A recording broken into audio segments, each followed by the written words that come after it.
Fala, galera, então voltando agora para o nosso segundo bloco de aula. Então acompanha aí comigo o próximo texto.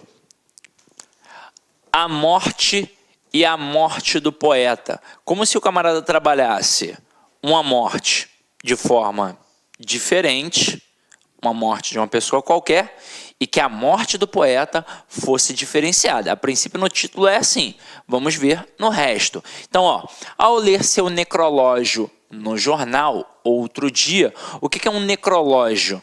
É um texto para falar bem do morto, né? Que tem ali no jornal, para falar sobre a vida do morto, é um necrológio. Então, ao ler seu necrológio no jornal outro dia, o pianista Marcos Rezende primeiro tratou de verificar que estava vivo, bem vivo. Em seguida, gravou uma mensagem na sua secretária eletrônica. Hoje é 27 e eu não morri. Não posso atender porque estou na outra linha, dando a mesma explicação. Quando li esta nota, me lembrei de como tudo neste mundo caminha cada vez mais depressa. Em 1862, chegou aqui a notícia da morte de Gonçalves Dias. O poeta estava a bordo do Grand Condé havia 55 dias. O Brick chegou a Marsella com um morto a bordo. O Brick é o barco, né? A falta de lazareto era um local que as pessoas construíam, como se fosse assim, sei lá, um hospital, né? Para colocar as pessoas doentes, para afastar em quarentena.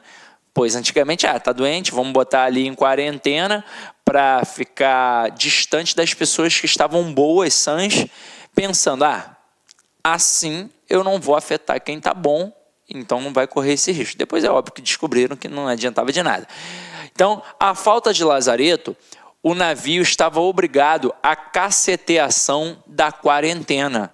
O que seria caceteação? Seria uma chateação, um aborrecimento da quarentena. Afinal de contas, eles não iriam atracar.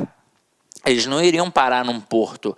Eles, como não tinham um lazareto, um local com lazareto próximo, eles iriam ter de ficar 40 dias ali, à deriva, né? Sei lá se é a deriva, Então, iam ter que ficar esperando para não afetar as pessoas que estavam na cidade, coisa e tal. Então, Gonçalves Dias tinha ido se tratar na Europa e logo se concluiu que ele era o morto. Olha só. O cara estava indo se tratar, então ele estava doente. Morreu alguém. Aí não puderam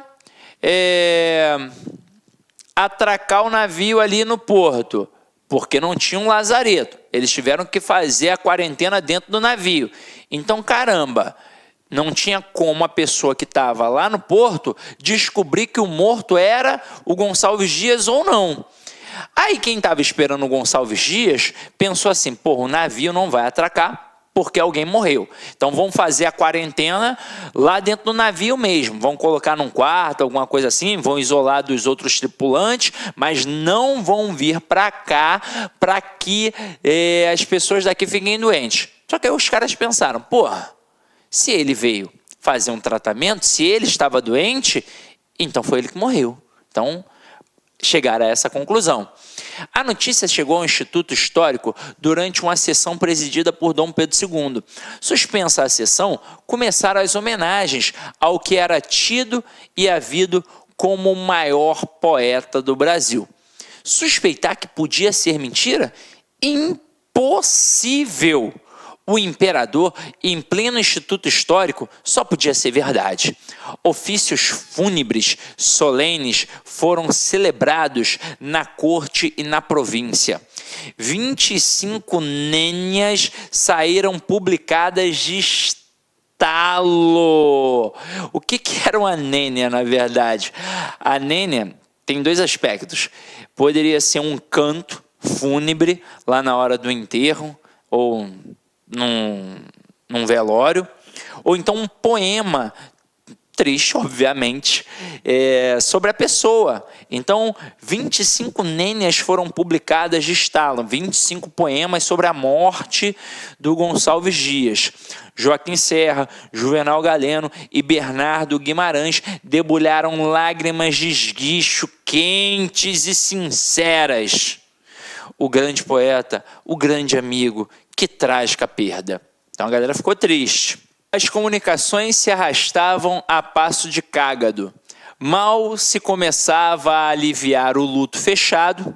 2 meses depois chegou o desmentido. 2 meses depois. Morreu? Uma vírgula. Vivinho da Silva. A carta vinha escrita pela mão do próprio poeta. É mentira! Não morri, nem morro, nem hei de morrer nunca mais. Entre exclamações, citou Horácio.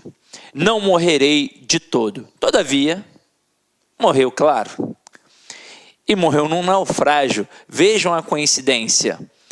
Em 1864, trancado na sua cabine do Ville de Boulogne, à vista da costa do Maranhão. Seu corpo não foi encontrado, terá sido devorado pelos tubarões, mas o poeta, este de fato, não morreu. Morreu o homem Gonçalves Dias. O poeta não, pois seus textos, sua história é atemporal. Agora observe aqui quando ele fala dos tubarões, ele não questiona, ele afirma, terá sido devorado pelos tubarões. E aí, pelo teu conhecimento de mundo, você pensa, se for na costa do Maranhão, então lá tem tubarões, ok? Beleza? Então vamos lá. Vamos para a próxima questão aí. Questão 9 está assim, ó. No texto, o autor contrapõe fundamentalmente. Então ele vai fazer um contraponto. Poxa, o grande contraponto do texto, sem nem olhar as questões, é o tempo. Quando ele diz lá no início, ó. Ao ler seu necrológio no jornal, outro dia, o pianista Marcos Rezende primeiro tratou de verificar que estava vivo, bem vivo. Em seguida, gravou uma mensagem na sua secretária eletrônica. Hoje é dia 27, eu não morri, não posso atender porque estou na outra linha dando a mesma explicação. Quando li esta nota, me lembrei de como tudo neste mundo caminha cada vez mais depressa. Aí ele cita a questão do Gonçalves Dias. Em 1962 chegou aqui a notícia da morte de Gonçalves Dias. Ele fala tudo, só que o cara, assim como o próprio pianista Marcos Rezende, contestou a morte. Mas ele contestou quando? 2 meses depois. O pianista, na hora. O Gonçalves, 2 meses depois. Então aqui, ó, ele bota as boas condições do porto de Marsella em território francês, as péssimas condições do porto brasileiro localizado no Maranhão, perto do qual o navio Ville de Boulogne acabou por naufragar. Não, ele nem fala isso no texto. Agora, letra B. A demora com que a notícia da suposta morte de Gonçalves Dias no século XIX pôde ser contestada pelo poeta. A rapidez com que o pianista Marcos Rezende, contemporâneo do cronista, que é o Otto Lara Rezende, pôde contestar a própria morte. É isso. A velocidade do poeta, do pianista, e a demora que o poeta teve para contestar a morte. É a questão do contraponto aí apresentado. Então, gabarito, letra B de bola. Se vocês observarem, vocês vão ver que as outras opções também não tem nada a ver, ó. Letra C. A comoção com que foi recebida a notícia da suposta morte do poeta Gonçalves Dias, a indiferença de que se recebeu a notícia da morte do pianista. Fala de indiferença da morte do pianista? Claro que não. Letra D. A resistência do navio Grand Condé, onde Gonçalves Dias pôde permanecer em segurança por mais de 50 dias, a fragilidade do Ville de Boulogne, Pô, ele nem fala isso. Não significa que por ter naufragado ele é frágil e o outro, porque não naufragou, era resistente. Ele nem menciona isso no texto. Letra E. A banalização das notícias em seu próprio tempo, mesmo as mais trágicas, a solenidade com que eram dadas no século XIX, muitas vezes em sessões do Instituto Histórico com a eventual presença do próprio imperador. Não, nada a ver, né? Até porque o imperador é daquela época, pô, tem imperador hoje, para poder fazer do mesmo jeito? Não, né, galera? Então, ele de fato deixa uma marca bem forte de contraposição no texto, que é em relação à velocidade da identificação da morte ali. O pianista, ó, na hora, e o Gonçalves Dias só 2 meses depois. E foi isso que chamou a atenção do cara. Então, agora a gente vai para a questão 10. Na questão 10, o cara fala assim: de acordo com o texto, mais uma vez você vai perceber que uma resposta estará ali dentro. A falsa notícia da morte de Gonçalves Dias teria se originado de uma conjunção de acontecimentos que incluem. Nós sabemos o que aconteceu. Ele estava indo para se tratar e no meio do caminho alguém morreu. Como não puderam aportar ali no porto, eles tiveram que fazer a quarentena. Então, chegaram à conclusão de que quem havia morrido teria sido Gonçalves Dias. Foi um mal entendido. Então, vamos lá. Letra A aqui. A morte de um passageiro no navio em que ele viajava, sim. A impossibilidade dos passageiros do navio cumprirem um período de quarentena em terra, pois não tinha um lazareto. E a motivação da viagem do poeta para a Europa. Qual era a motivação? Se tratar, ou seja, ele estava doente. Então, gabarito só pode ser a letra A de cara. Mas vamos dar uma olhada nas outras. A inexistência de lazareto no Grand Condé. Pô, o lazareto não fica dentro do navio, o lazareto ficava nos locais, nas cidades. A motivação da viagem do poeta para a Europa, até aí tudo bem, né? Essa parte aqui tudo bem. E as falhas de comunicação entre o navio e o porto de Marsella, não, até porque ficaram sabendo que tinha tido um morto e provavelmente não permitiram que o navio aportasse. Letra C, a impossibilidade dos passageiros do navio cumprirem o período de quarentena interna, beleza.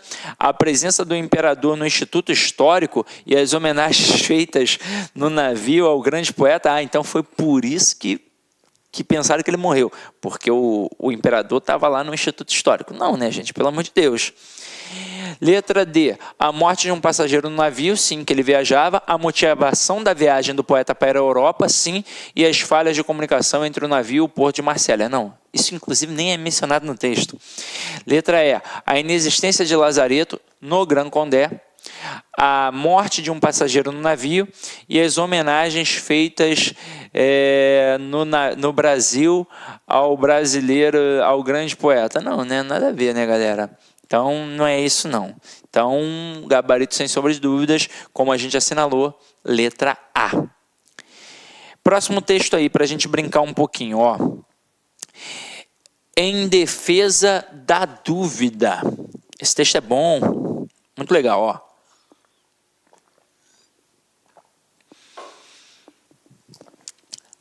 Numa época em que tantos parecem ter tanta certeza sobre tudo, vale a pena pensar no prestígio que a dúvida já teve. Nos diálogos de Platão, seu amigo Sócrates pulveriza a certeza absoluta de seus contentores, abalando-a por meio de sucessivas perguntas que os acabam convencendo da fragilidade de suas convicções. Séculos mais tarde, o filósofo Descartes ponderou que o maior estímulo para se instituir um método de conhecimento é considerar a presença desafiadora da dúvida como um primeiro passo. Lendo jornais e revistas de hoje, assistindo na TV a entrevistas de personalidade, o que não falta são especialistas infalíveis em todos os assuntos, na política, na ciência, na economia, nas artes. Todos têm receitas imediatas e seguras para a solução de todos os problemas. A hesitação, a dúvida, o tempo para reflexão são interpretados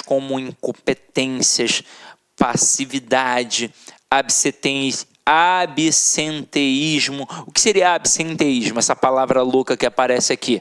Isso é o cara que falta ao trabalho, tá? Preguiçoso, né? Enrolão. É como se a velocidade tecnológica que dá o ritmo aos nossos novos hábitos, também ditasse a urgência de constituirmos nossas certezas. A dúvida corresponde ao nosso direito de suspender a verdade ilusória das aparências e buscar a verdade funda daquilo que não aparece.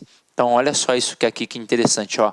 A dúvida corresponde ao nosso direito de suspender a verdade ilusória, pois o que era tido como verdade é ilusório, já que não estava sendo questionado, das aparências e buscar a verdade funda, a verdade aprofundada, a verdade verdadeira, que não aparece. Julgar um fato pelo que dele diz um jornal, avaliar um problema pelo ângulo estrito dos que nele estão envolvidos, é submeter-se à força de valores já estabelecidos, que deixamos de investigar. A dúvida supõe a necessidade que tenha consciência de se afastar dos julgamentos já produzidos, permitindo-se assim o tempo necessário para o exame mais detido da matéria a ser analisada. A dúvida pode ser o primeiro passo para o caminho das afirmações que acabam sendo as mais seguras, porque mais refletidas e devidamente questionadas. Ok? Então vamos lá. Vamos para a próxima questão aqui. Questão 11. A valorização da dúvida se deve ao fato de que ela, letra A, constitui o meio pelo qual se empreende uma contestação ilusória de verdades dadas como irrefutáveis? Não. Empreende uma contestação ilusória? É isso que a dúvida faz? A contestação é ilusória? Não. Letra B. Vale-se astutamente de sua fragilidade como método para poder impor algumas verdades definitivas? Claro que não. Ou seja, a dúvida, ela astutamente se vale da fragilidade e depois vai trabalhar para impor a verdade? Não, ela, na verdade, questiona essa imposição dessas verdades.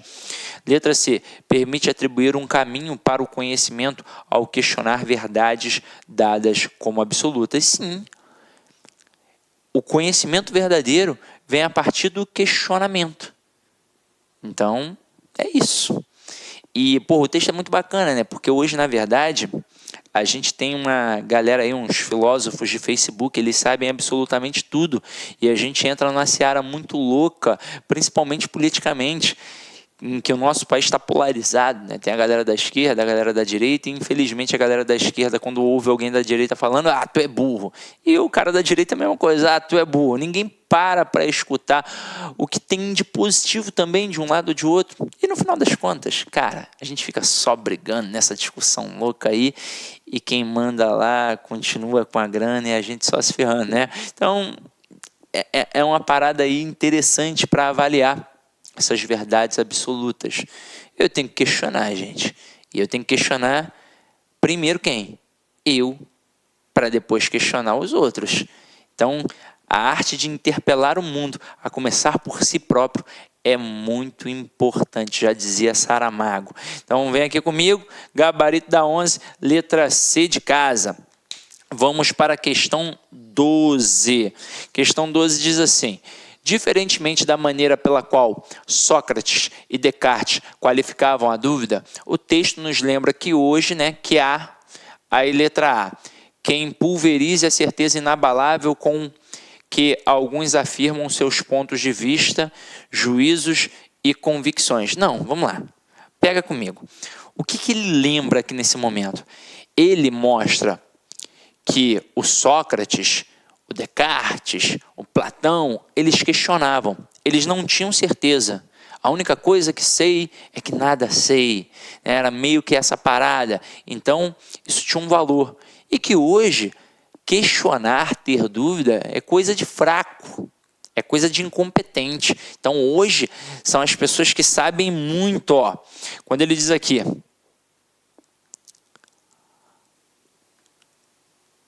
lendo os jornais e revistas de hoje... Olá, meus amigos, minhas amigas. Desculpa interromper seus estudos, mas este vídeo é um vídeo promocional para você ter conhecimento, ter uma ideia, a qualidade e a seriedade dos cursos aqui da LAC Concursos. Nós aqui da LAC Concursos somos um site super especializado em concursos de carreiras bancárias. Nós aqui da LAC, desde 2012, nós oferecemos cursos focados para o concurso do BASA. Desde 2012 até a presente data, nós tivemos muitos alunos aí, centenas de alunos aprovados, né? E nós temos uma promoção muito grande, um curso, gente, fora de série, um curso com centenas de aulas focadas no concurso do BASA, por apenas 10 parcelas de R$25. É isso mesmo. Venha fazer o nosso Personal Coach. O Personal Coach é um estudo em regime de metas, onde a gente tem todo um trabalho pedagógico, um trabalho de administração, onde a gente estipula metas de aula de segunda a segunda para o aluno. De forma que, se o aluno conseguir, tá certo, cumprir essa meta aí, tenho certeza que ele ficará competitivo. Bacana? Então vem estudar conosco aqui na LAC Concurso, tem um link aqui para você fazer a sua matrícula. Um forte abraço, fique com Deus, até a próxima, se Deus quiser. Tchau, tchau. Clique lá